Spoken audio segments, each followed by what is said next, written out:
Hi mga kasisi! Good morning sa inyo. Kagigising ko lang din. Nagkape na ako kanina. Ito, konti na lang natira. Pero kailangan ko siyang ubusin.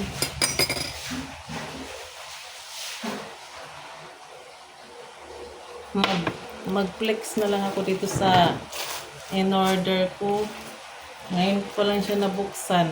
Matagal na to naka-standby dito sa bahay. Ngayon ko pa lang siya napansin kasi sobrang busy ni Madam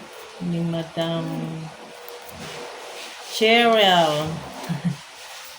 Kaya ngayon ko lang siya napansin. Ngayon ko lang siya bubuksan din. Ngayon ko lang din siya gagamitin. Ito po siya mga sisi. Nice din pala siya sis mo. Ang nice niya. Matry nga mamaya. Okay din pala siya, oh. Bumili ako ng panibagong kadtaran kasi medyo medyo marumi na yung sisi, yung kadtaran namin sa kusina.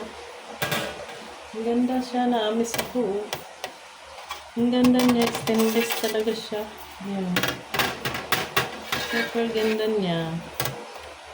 Kaya naisipan ko, ano ko na lang pala to, i-unbox ko mamaya para meron naman akong maipost sa long term ko na video. Ayan lang siya sis. Kumusta kayo dyan mga kasisi kong magaganda at mga pugi kong mga brothers dyan?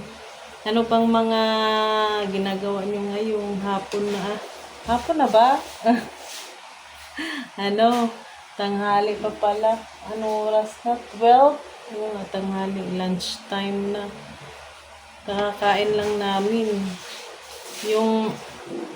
Yung umagahan namin, pwede na rin lunch time. Tapos pag mamaya mga 3 or 4, na lang kami, magmerienda ng mga bata. Nandito na kami sa Bulacan. Tapos na ang bakasyon namin sa Thailand. Masaya naman. Super saya doon. Mga memories namin doon. Naka-video na lahat. Nakikip ko na yung mga video doon sa pag-travel namin sa Thailand. Kasi 'di ba pag nasa ibang lugar ka, kailangan mo namang mag-keep ng mga memories, 'di ba? Mga picture, mga video para pag minsan naalala mo yung mga experience mo sa ibang bansa, titingin-tingin ka na lang ng mga video. Kaya ito, ginawa ko ngayon yung mga video na ina-upload ko dito.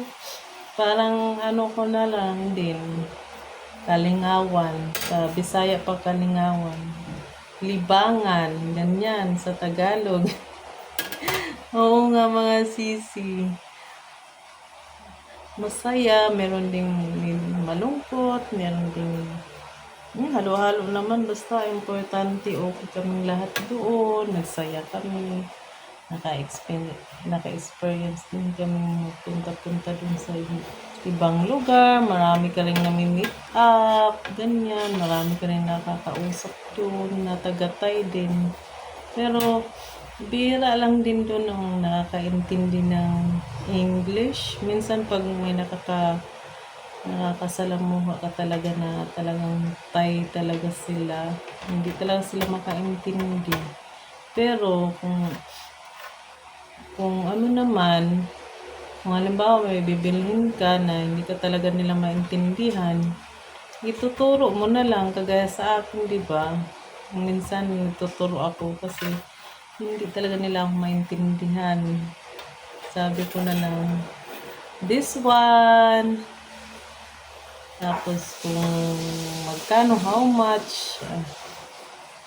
Tapos sabihin nila, ano,